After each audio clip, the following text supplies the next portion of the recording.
Thank you everyone for joining tonight's OTEP clinical case webinar on child safety and child protection issues and considerations for people receiving opioid agonist treatment. Tonight we have Dr. Philippa Edwards with us today. She's a consultant pediatrician as well as a staff specialist pediatrician at RPA and a staff specialist at Youth Drug Health Services at Sydney Local Health District. I'd like to begin by acknowledging the traditional custodians of the country and lands on which we meet and recognize their continuing connection to land, water, and culture. These are just some of the registrations for tonight. We have a couple people from other states. Thank you for joining us, as well as I can see one person from Nepean Blue Mountains, or local health district. And I just want to let you know that we do have our final OTAC session for the year at the Hydro Majestic in the Blue Mountains on 1st of November. If you're interested, there's more information on the OTEP website. And these are just some of the other specialties for those who have registered for tonight. And also, I just wanted to let you know, in case you didn't see the email, we have a new name. So we are now OTEP, which is the Opioid Dependence Treatment Education Program. We changed the name to reflect the expanded activities that we offer in addition to the OTAC course. So these webinars are recorded and made available for viewing online.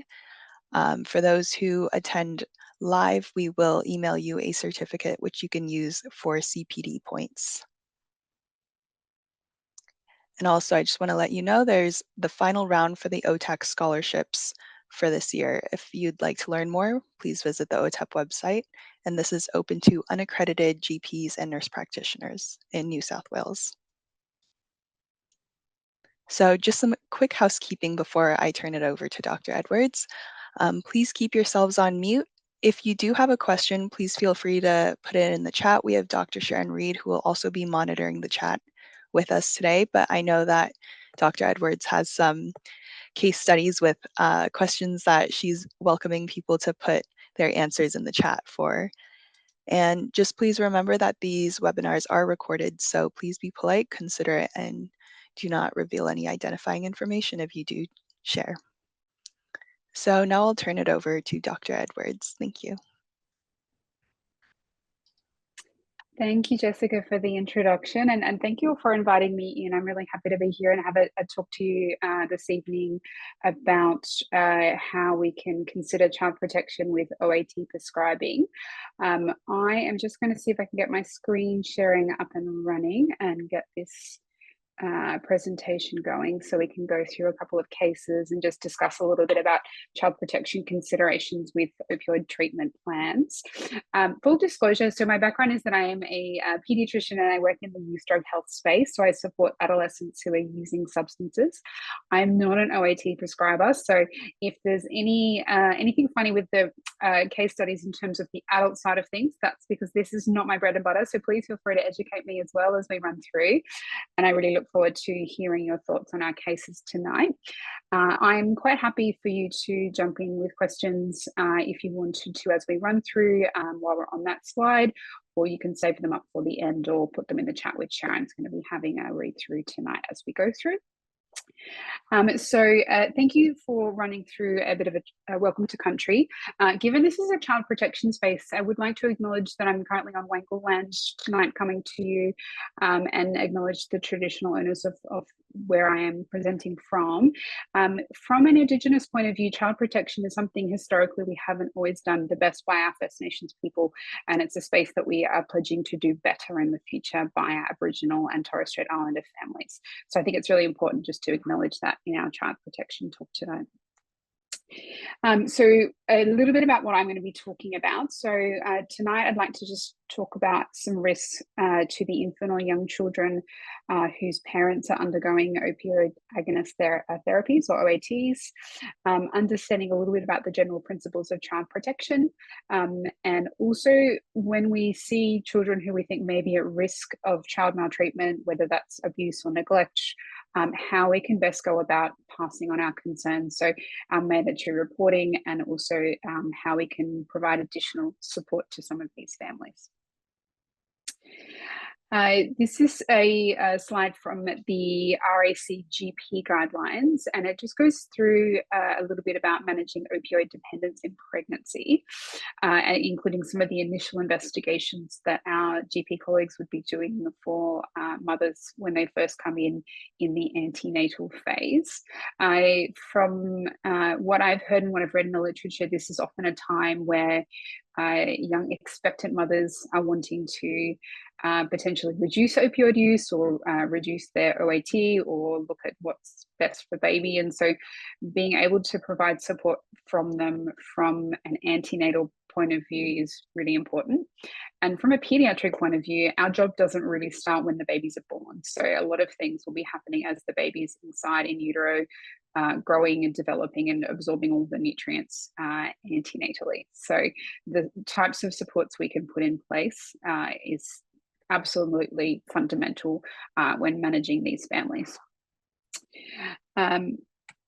What we would generally recommend from our point of view is in the antenatal period, encouraging the regular checkups and good relationships with healthcare services, both GP and hospital based, looking at doing all of the infection and bloodborne virus screening antenatally, so we know what risk there is of in utero transmission to baby, and this will also have implications on delivery modes. Looking at whether we need to do any urine drug screening or additional screening in pregnancy for additional substances which may impact on babies' development. Looking at perinatal planning, so where baby's going to be born will include things like whether we need to do any NAS monitoring, which we would do for all infants born to mothers on opioid management plans. And that can sometimes be a week in hospital, but for some families can be weeks at a time in hospital. So it's an important consideration with the perinatal planning. Encouragement of folic acid is really important in the first trimester for baby's growth and development.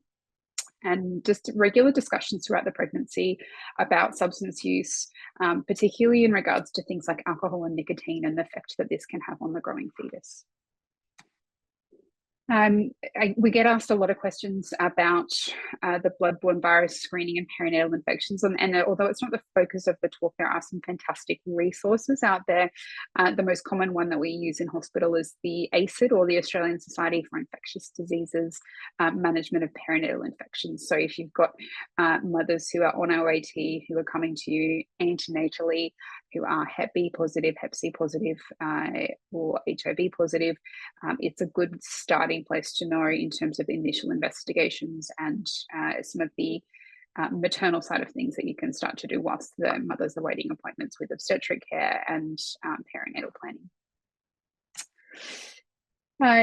Neonatal abstinence syndrome is something that we will commonly manage in the special care nursery and the NICU. So essentially neonatal withdrawal from not just OAT, but also any form of opioid therapy. So if mum's on regular medication for pain relief, also if mum's using recreational opioid substances antenatally, and can also occur with other substances such as SNRIs, or serotonin receptor intake inhibitors, SSRIs and SNRIs, and we commonly would make a plan prior to delivery about how long and how far we need to screen these babies for. But opioid medications, including our kind of buprenorphines and OAT medications, are a common indication for NAS scoring and NAS monitoring. And what that will mean for mums and for babies is that the baby will be monitored by maternity staff, so it can be midwives and nurses initially, and will sometimes involve the medical staff in regards to how they may or may not be showing signs of abstinence or withdrawal from the opioid medications that mum has been on. The standardized scoring that we tend to use is something called the Finnegan score. And that's the one that's commonly used in NICU and special care and maternity wards. The things that we're looking out for in NAS babies, so if you're seeing infants in the first couple of weeks of life and you think that they may be showing some of these signs. This is the general features that we see. So high-pitched cry is something that is really common.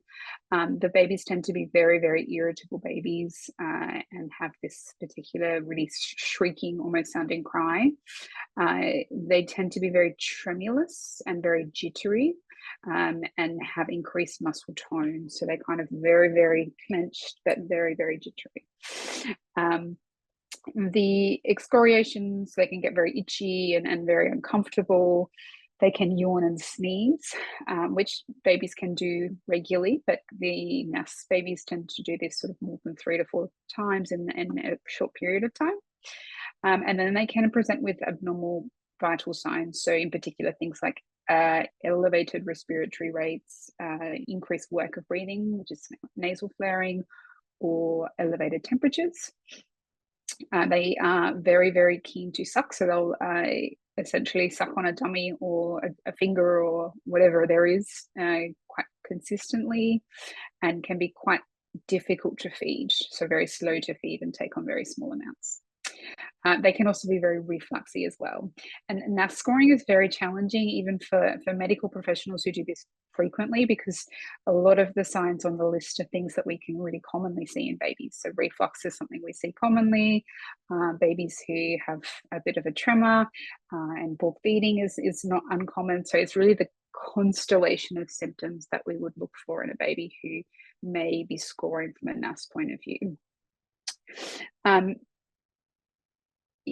Just before I move on to that one, in the NAS or the neonatal abstinence syndrome space, the babies who are scoring high with these standardized scoring pathways will go on to have oral morphine replacement, and then that will be carefully up titrated until we feel like the symptoms are under control and they're scoring low on the standardized scoring pathways. And then it can be weeks where we actually wean the morphine off slowly as the babies adjust to ex-utero life. So for babies who don't meet criteria for treatment, the monitoring is normally about 5 days. However, if the babies reach the treatment threshold, they may be in hospital for often weeks at a time, or going home with a plan to reducing the morphine at home, which can present additional challenges with parents who have had a history of substance abuse. The first case study that I wanted to run through, so you're seeing a patient for a checkup in a GP clinic. The patient is currently accessing OAT, as is their partner. The patient reports that the baby is not sleeping and is very irritable, and she would like some information on co-sleeping. I don't know if we have any GPs online at the moment, but if anyone would like to comment, if this is something that they've seen before or a common presentation, I'd be happy to hear if anyone wanted to pipe in. I know it's hard being the first person to jump in. I could start it off. So how do you tell the difference between sort of an unsettled baby and a baby that's going through opioid withdrawal? I mean, the symptoms and signs particularly that stand out that a GP might hear about. It can be really challenging. So part of it is going to be trying to use a tool like the Finnegan, which you can access online, because it is meant to be a little bit more subjective. So you have to, even if you are irritable and maybe a bit refluxy, and irritable babies are, sorry, refluxy babies are irritable because they get a bit of acid burn, you won't generally meet criteria for treatment or for neonatal abstinence without the other characteristic signs, such as the tremors and the increased tone. And that's why you have to get to a certain threshold. So most neonatal centers will use a threshold score of around 8, and the score of 8 has to be on at least 3 sort of consecutive scores, so from different people. And so if you were to examine a hungry baby, or if you were to examine a baby who's just had a bit of reflux, they may score 3 or 4 from the irritability and the reflux. They wouldn't generally score for some of the other more physiological signs. And if you were to feed them and come back a half an hour later or an hour later, you would expect that the scores would actually have come down to almost nothing because they were hungry and they've been fed. So some of it is a little bit contextual, and that's why we do have the Finnegan scores and different ways of trying to modulate for some of the normal newborn behaviours. For a 6-week baby, it's a really common thing that we are asked to review babies at this age for excessive irritability. It tends to be a bit of a peak with physiological crying and babies who are excessively refluxy and colicky to really start to kick off. So having this type of referral at this type of age, whether they're accessing OAT or not, is incredibly common for pediatricians, and I would suspect GPs as well. Yeah. I wouldn't expect at this age that the baby would be still having withdrawal from a opioid unless they had been on an oral therapy that had potentially been weaned too quickly. Now in the chat, Alison says, I haven't seen this, but I'm a bit worried about someone who might be quite sedated co-sleeping. And also Umila asks, is co-sleeping recommended? Absolutely. So we're going to go through a couple of those things.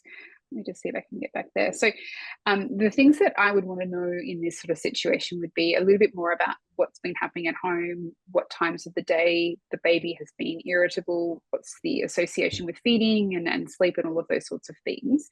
A little bit about some of the other risk factors for SIDS in the home that may be present.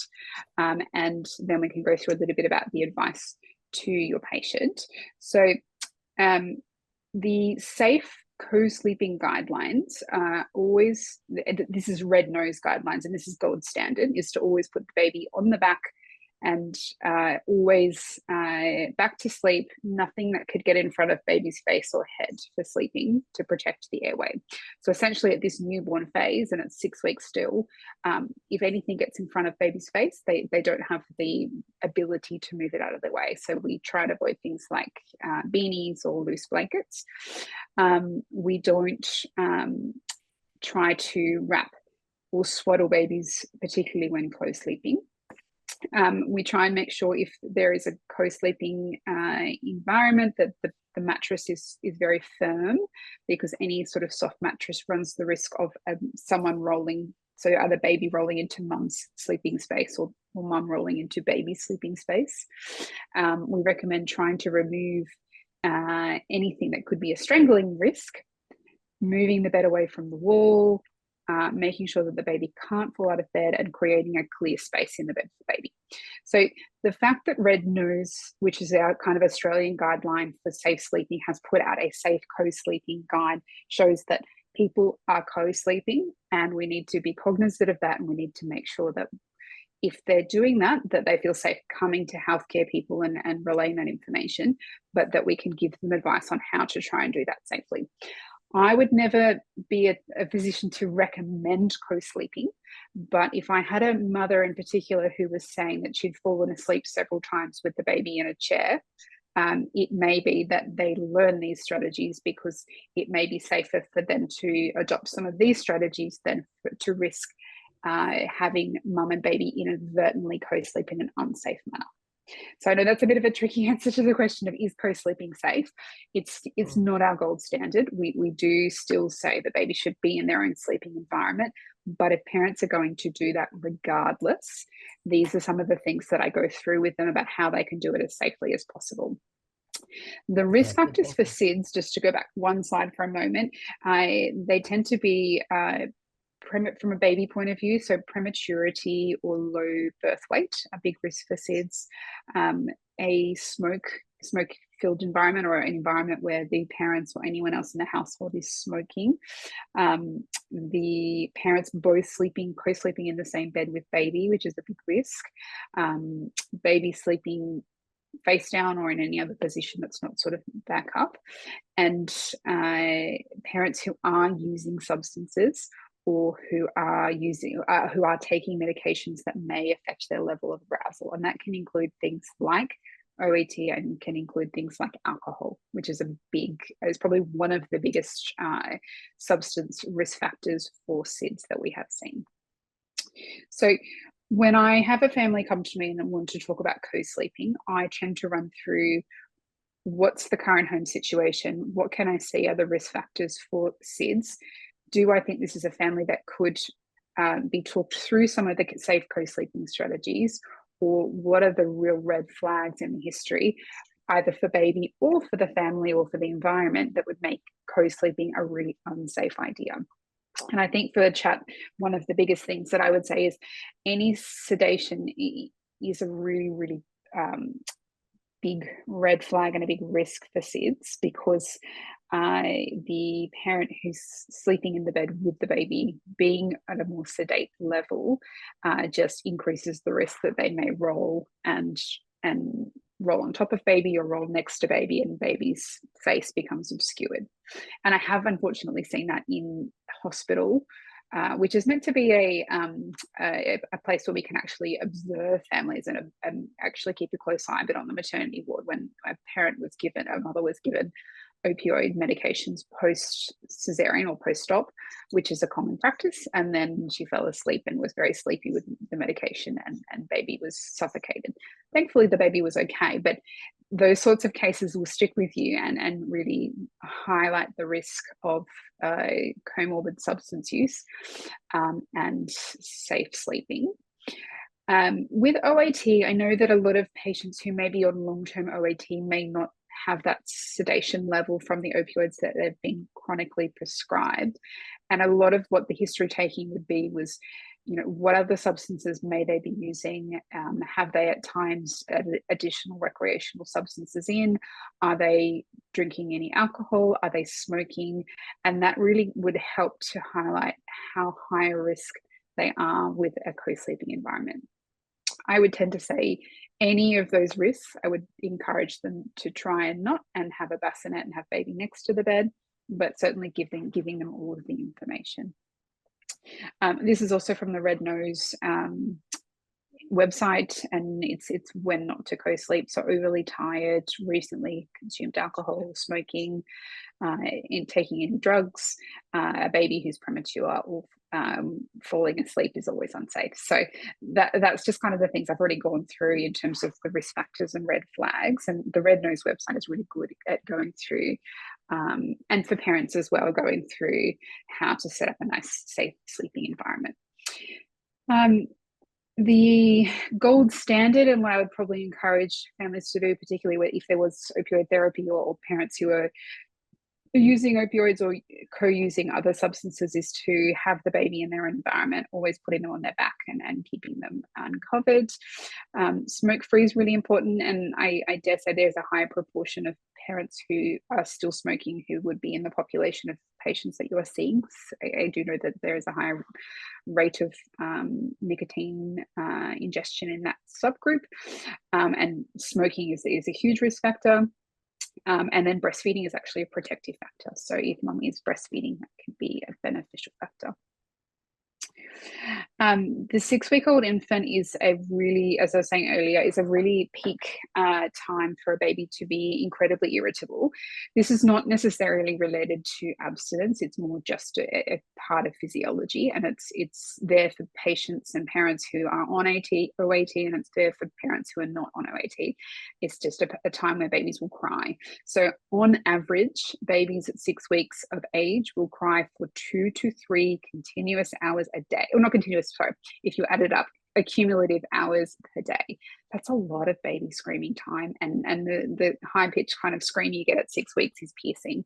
So it can be a time of real stress for parents. It can be a time where babies don't sleep very well, that when they cost to feed, and the typical babies who are really what we call the purple criers, or babies who are really prone to this kind of behavior at 6 weeks, often exhibit this behavior in the evenings. So they tend to kind of almost sundown with their behavior. They'd be pretty happy during the day and then scream for 3 or 4 hours in the evenings.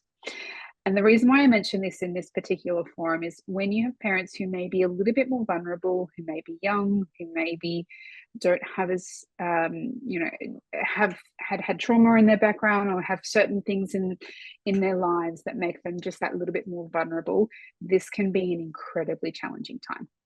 It's a challenging time for all parents, and I try to, when I see mums and dads of babies who are behaving in this way, spend a bit of extra time talking to them about what's normal and also how they can, as parents, handle this. So what I'll say to parents, and I often say this at the discharge check, is if your baby doesn't stop crying, it's okay to actually put them in the cot and walk away for 10 minutes. So you obviously can't leave them, you can't leave the house or go too far, but you can actually just put them down and have a cup of tea and have a bit of a reset. And oftentimes if the parent comes back a little bit calmer, it can also then help the baby to settle.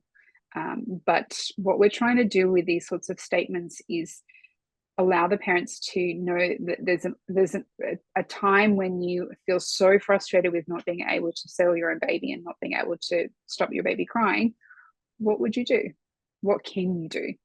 Put the baby down and walk away, because what we're trying to prevent is parents getting really, really angry. These are some of the other things I've talked to parents about. You know, this can be a really trying time. Do you need any extra help? What other supports can we put in place? This can also be a time where there's a bit of a peak with postnatal depression and anxiety. So checking with maternal mental health can be really important. And I also like to normalize this for parents. This can be incredibly frustrating. Let's talk about what we can do in this sort of situation when you feel that way, and just make sure that they have other strategies for coping. They have other people that they can rely on for support. The second case that I wanted to run through is a patient who attends your client who's currently on an OAT. You notice that they're slurring their words and falling asleep in the waiting room. They're currently attending today with their 6-month-old baby who's currently sleeping in the pram. You check the infant's medical record and you notice that they've missed their 4 and 6-month vaccinations and checkups. Just for 30 seconds, just if on the chat, if everyone just wants to put 1 or 2 little red flags on this presentation. Pamela notes that she thinks the patient's intoxicated by their appearance.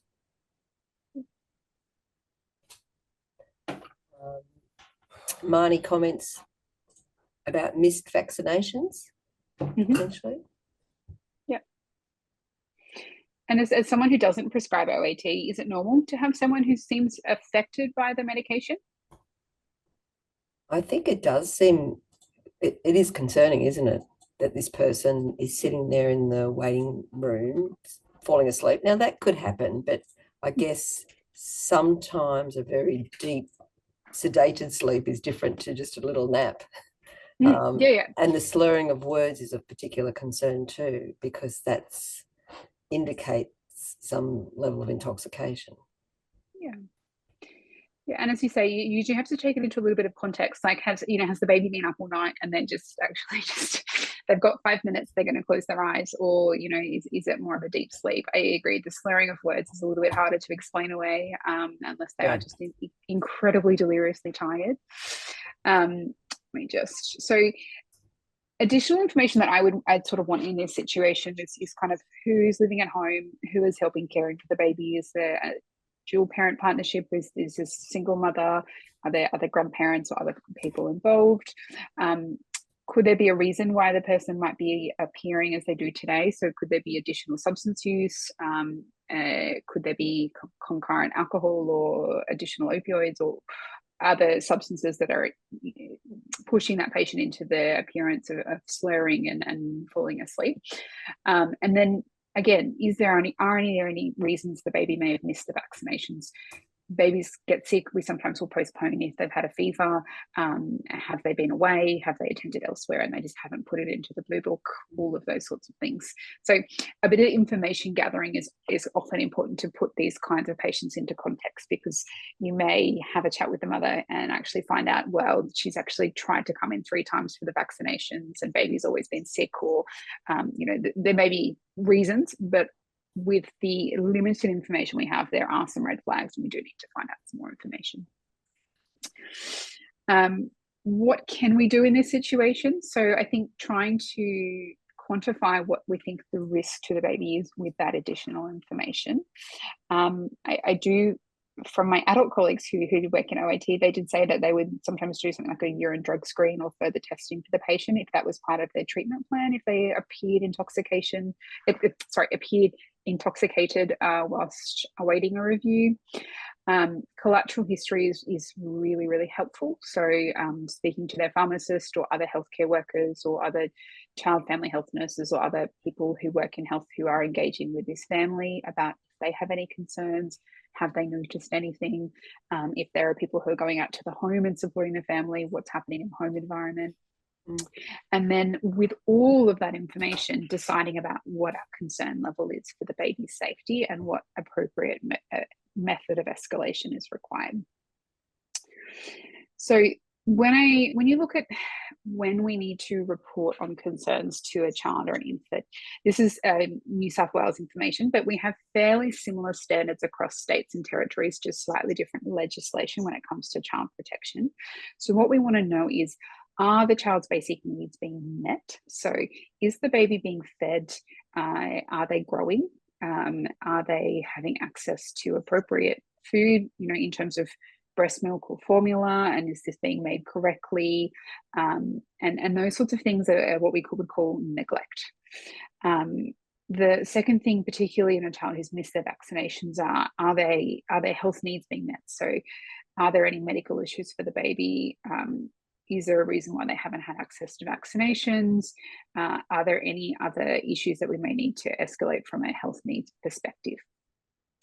And then for families that are vulnerable, or for anyone that you're concerned about from a child protection perspective, I tend to try and look at them as a whole. So I would often examine these children from top to toe. I would undress them and check for any signs of injuries, check for any signs that there might be unusual bruising, or anything that you can see. And that, to be honest, we undress and weigh all of our babies in this age group anyway. So it's not something I'm doing differently for these patients, but it is important to just keep in mind these things if you have any child where you have concerns about child protection in the household. We talk about sexual abuse as being something we would always report. And then for older children, we talk about emotional and mental abuse as well.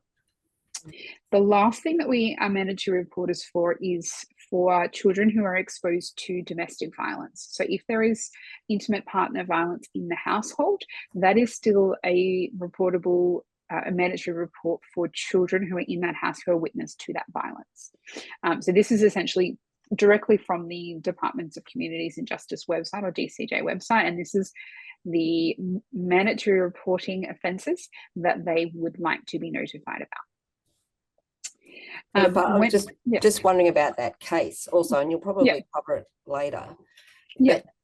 But can you imagine, seeing this person in your private rooms, in your waiting room, being very concerned about the child and the intoxicated parent, and there's no other obvious carer in the room to take care of? I mean, how would you?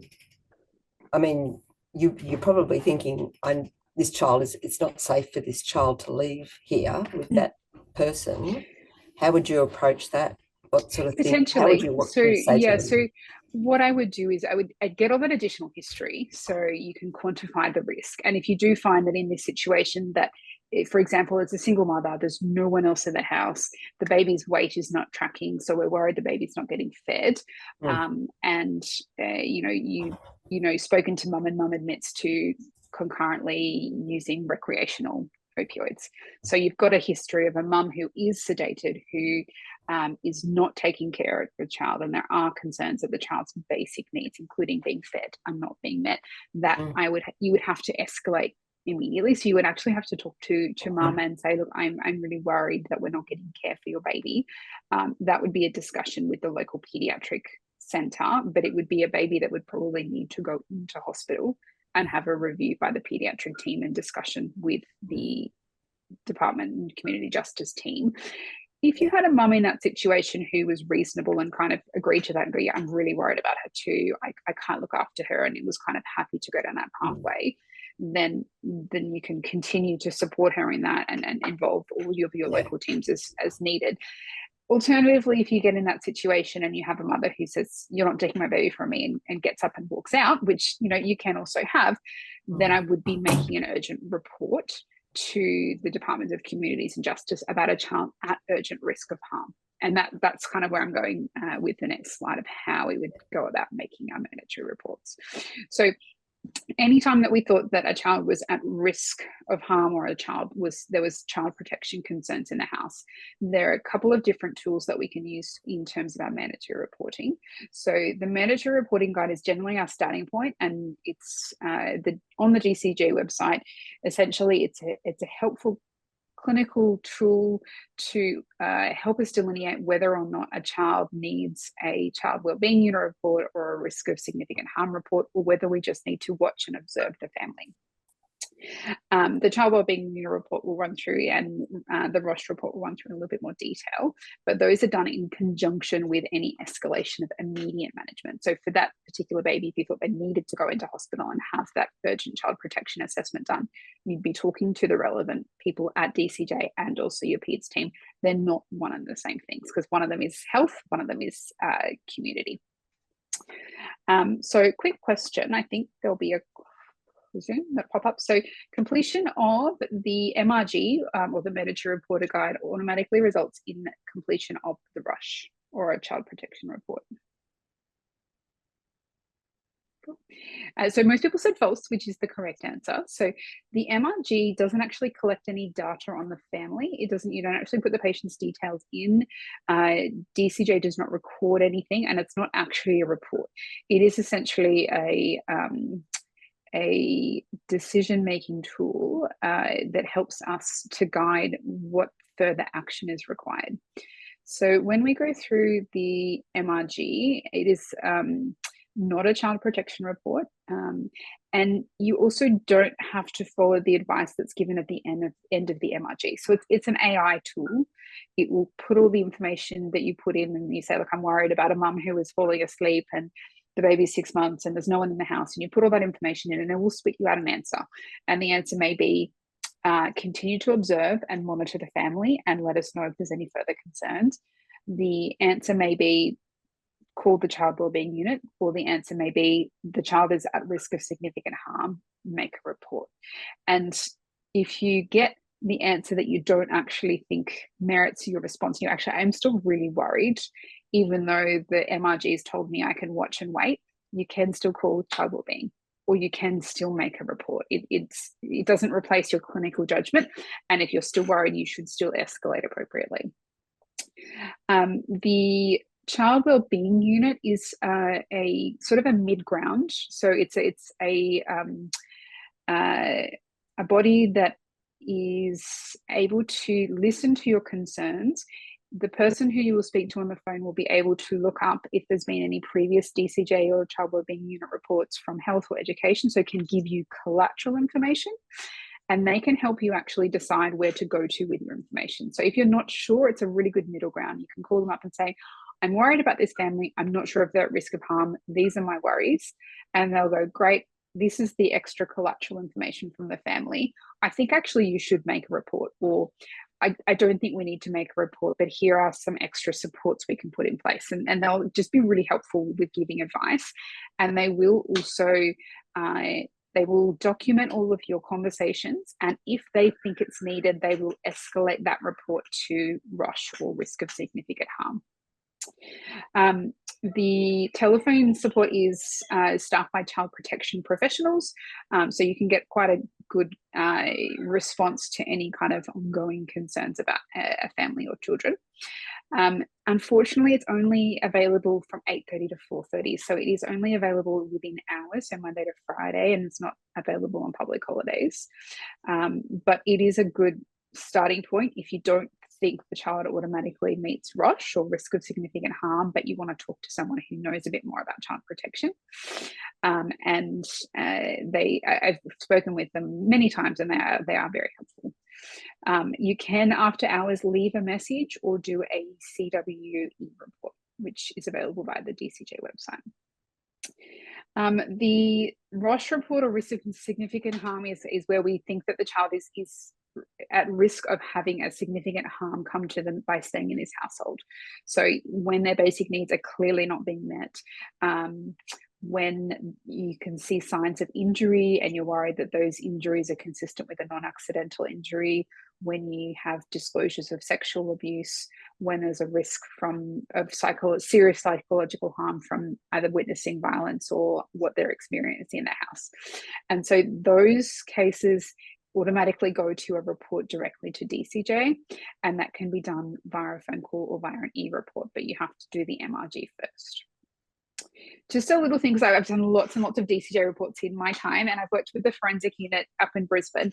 The advice I would give you if you are making any reports to any child protection authorities, whether it's CW or DCJ, is try and be really clear and concise and precise in what you're saying and what your concerns are, and very, very I actually should have said there, be objective, don't be subjective. So try and describe what you're seeing and what your concerns are, but without using any kind of histrionic like language or trying to make it out to sound really sad. Like, just put the facts in there.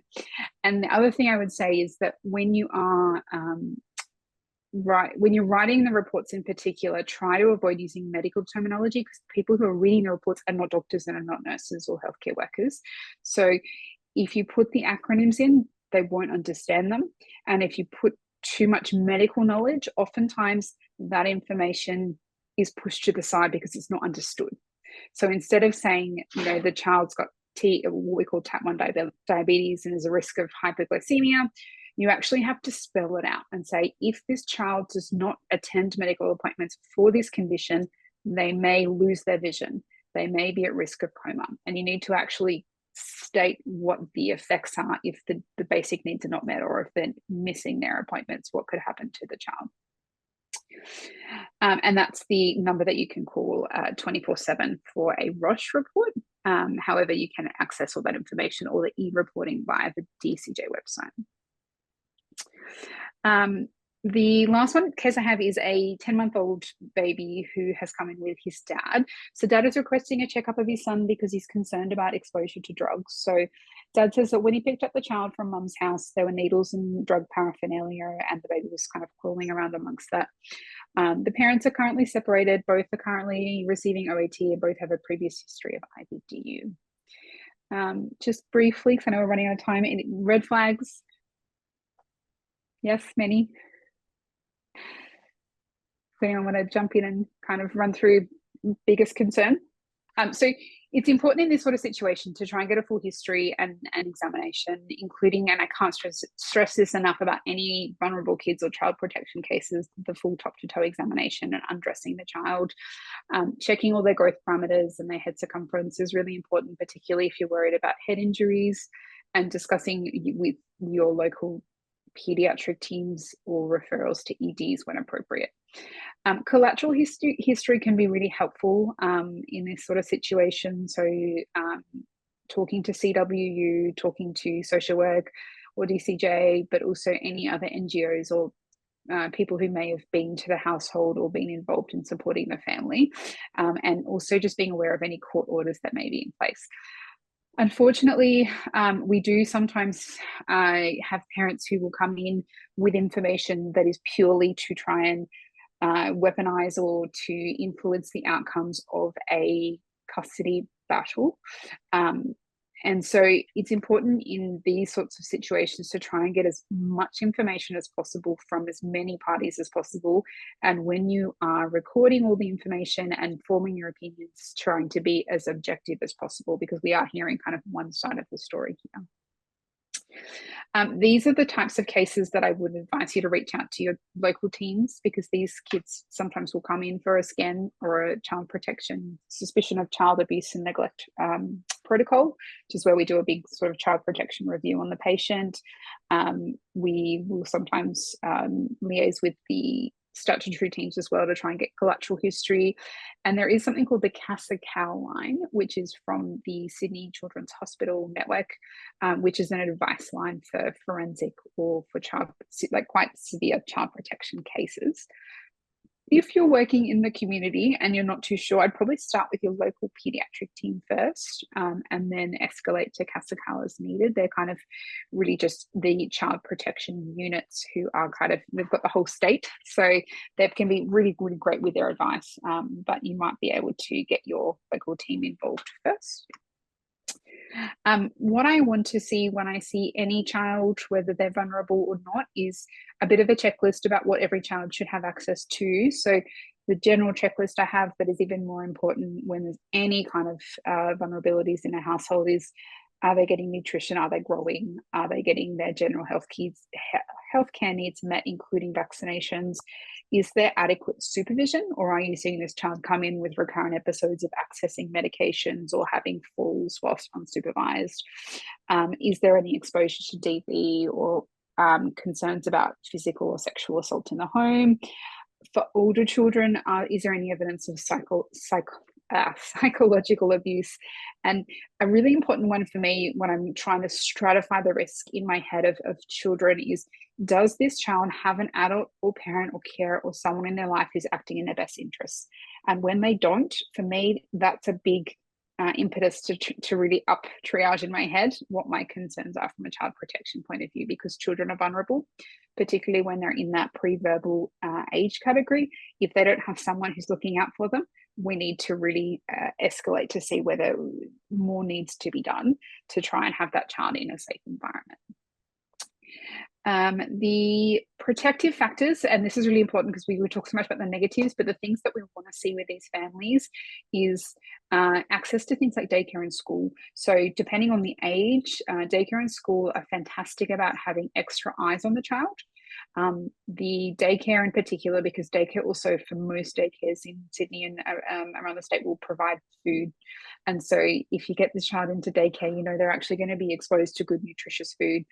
However many days they're at daycare, they're going to have people who are focusing on their development, and they're going to have people who are keeping an eye on things and noticing if they're coming in bruised, or noticing if they're coming in and they look really hungry and they look like they've been fed. So any extra eyes is a fantastic thing. So we try and get all of these kids into daycare, and when they're older, school is of similar importance.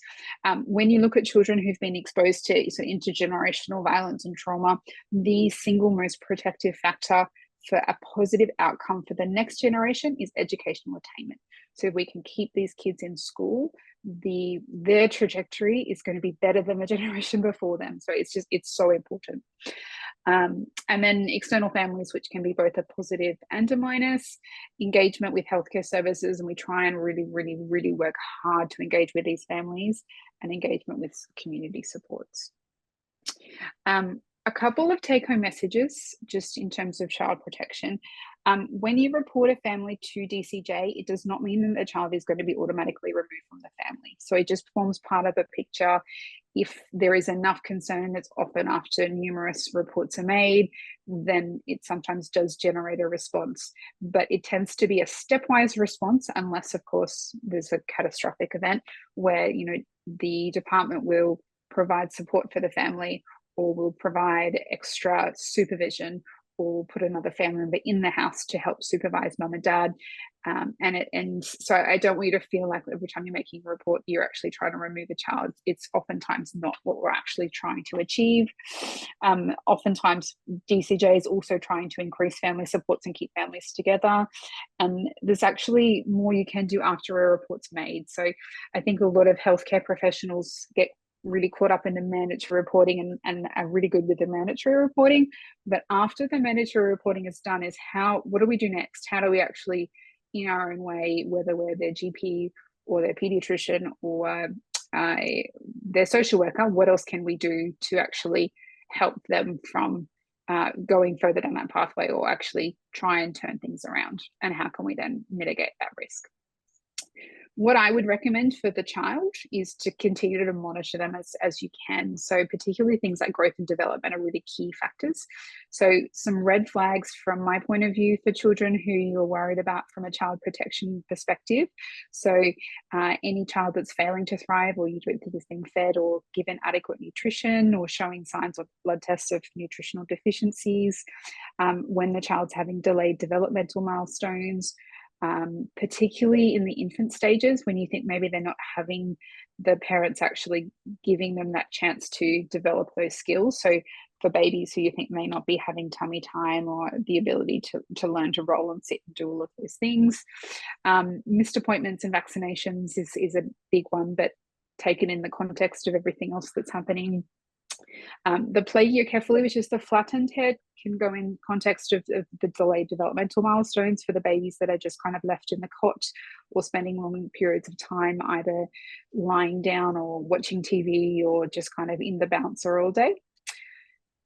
Disengagement from health services for older children, poor dentition or really lots of cavities and oral health problems, recurrent infection and the poor nutrition. So what we tend to see in babies, it can sometimes be failure to thrive, but in older kids it can be excessive cow's milk or just for the toddlers eating the pouch foods but not actually getting exposed to normal nutrients and normal foods and not learning to feed themselves.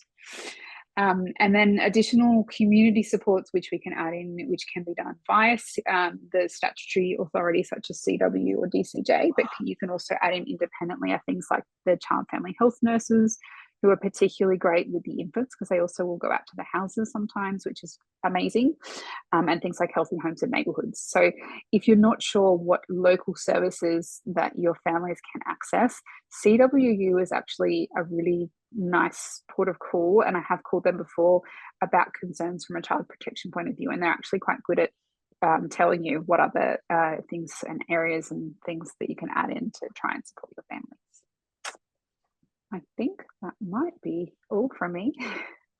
It's been a bit of a whirlwind. I'm happy to answer any questions or if anyone wanted to talk about a case or anything in particular.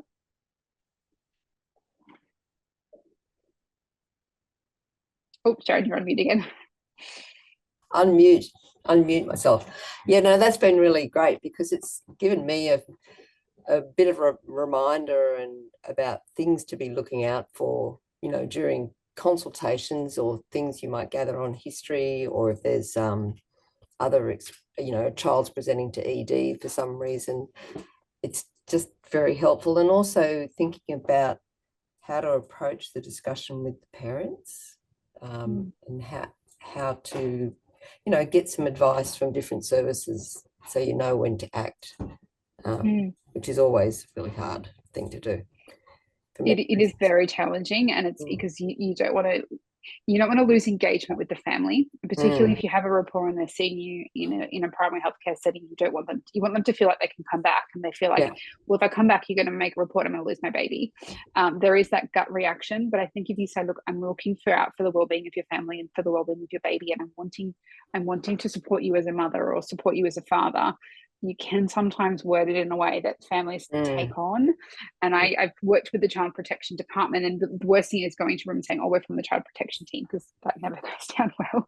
But we used to say, look, we are here just to advocate for the children. So we're not trying to pick a side. We're just getting all the information, and we're here because the children can't advocate for themselves. So that's sometimes how I would phrase it, but it depends a little bit on the family, how you go into those conversations and progress them. There are some additional resources that I can send through about bruising and things in kids, and I'm happy to come back to another later stage, but we just didn't have enough time. But any kind of bruising or any kind of physical injuries that are of a concern, always just chat to the PEDS team, because there is a little bit of a time limit. So if you see kids and anything that doesn't look right, just always check in with someone, because once the bruise is gone, it can be really challenging to prove any injuries if we think there is a non-accidental injury.